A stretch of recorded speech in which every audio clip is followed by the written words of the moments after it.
Can you tell us about Russian influence in the Republic of Georgia and in the region?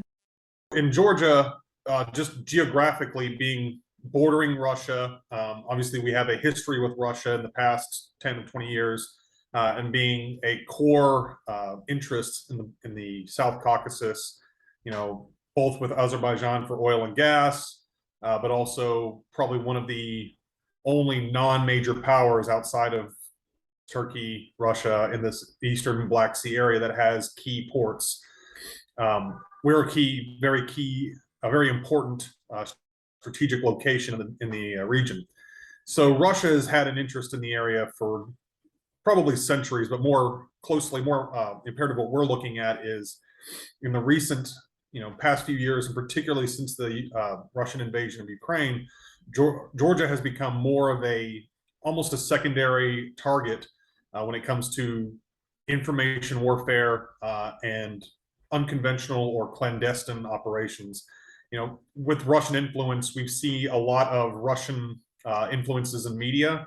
So not all, certainly not all, but some and certain publications, certain media outlets, news agencies do have significant backing, or if you want to call it a paper trail, that do go back to Russia, whether they're owned by Russian companies, Russian media firms, or they are just funded or given grants by Russian entities. A lot of that shapes the narrative that they promulgate, that they publicate.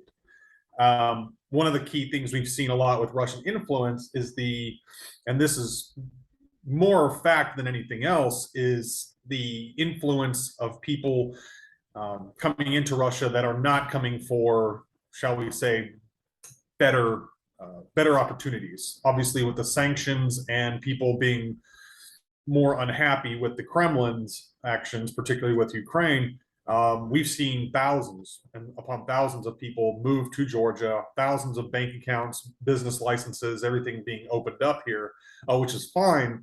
Like I said, particularly a majority of those are people wanting to get away from the negativity and the effects of their government. But what has already been seen, and I've written about this as well, is that not all of those people coming across the border are civilians, in the definition that they are agents working for the Kremlin, but also people that have come out and said, "Look, I was attempted to be recruited by the FSB, the GRU, Russian government, to not only keep tabs on Georgians and the Georgian activities in Georgia and the socio-political landscape here, but also other Russians, what they're doing."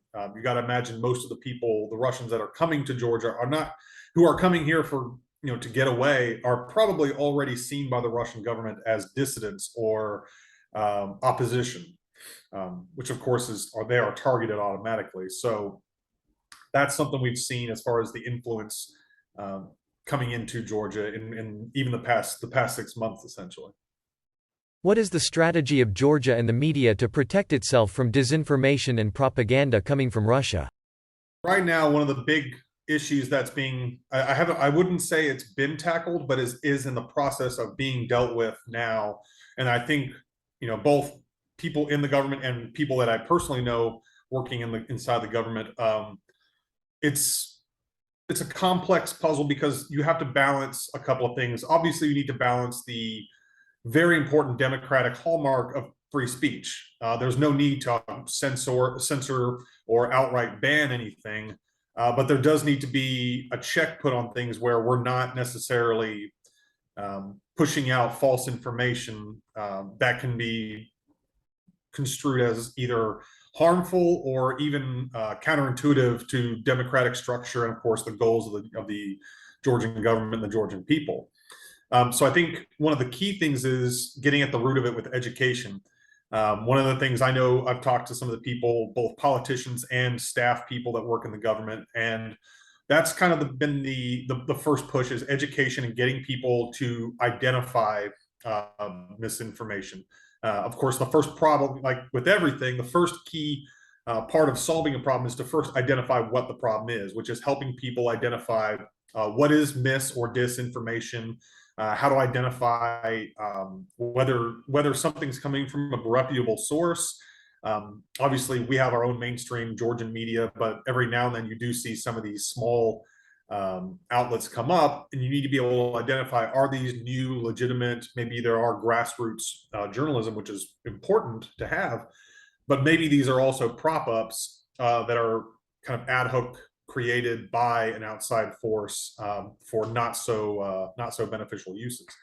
So education and training, getting the public to be able to be familiar with what that is, how to identify it, and if it is something that does become a problem, a recurring problem, how to report that, and how the government is going to respond to it if they have a legitimate misinformation source that is constantly pushing this out. Again, that's on the legislative side and the legal side. How do you tackle something like that without essentially walking on someone's rights? And that's a very fine line that has to be skirted. So I think that's sort of the job right now, is getting people. I know for a fact the U.S. Embassy here. You mentioned some of that a minute ago. The U.S. Embassy in Georgia has a very good program that they've been pushing out with their Georgian partners, both in the private and public sector, to get people educated on that, whether it's just through pamphlets, training, media awareness programs. It's an ongoing program. It's going to be something that I think is going to constantly have to change because, as we all know, the Kremlin doesn't play the same tactic over and over. They constantly change it like a cat and mouse game. So it'll be something to watch out for, and I think it's just going to be something the government has to constantly update and be aware of. Russia uses Serbia, and most of media in Serbia is using Russian propaganda. Do you have any message for Kosovo or for the Balkan states?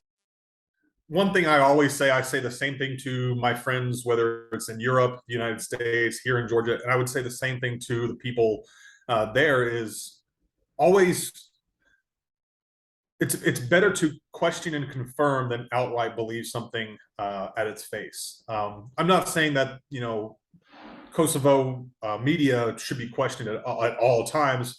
There's times where I think something can be taken at face value, but if something seems, it's the old phrase of, if it seems out of the ordinary, it most likely is, and then you should take a look at it.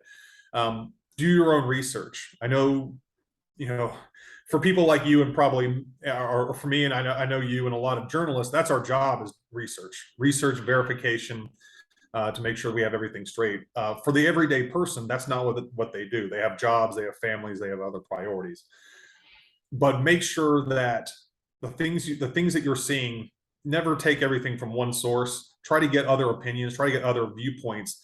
And if two opinions seem like, or two stories on one event seem quite opposite, the truth is often somewhere in the middle. So I would say the same thing. Take a good look at everything you see. Be careful about believing something that's a little bit out there, or a little bit shocking at first. Some things like that are shocking news, or kind of that effect is a tactic that's used by misinformation, because that's what grabs you. That's that kind of that hook, and gets your attention the most, versus something that's maybe a little bit more docile.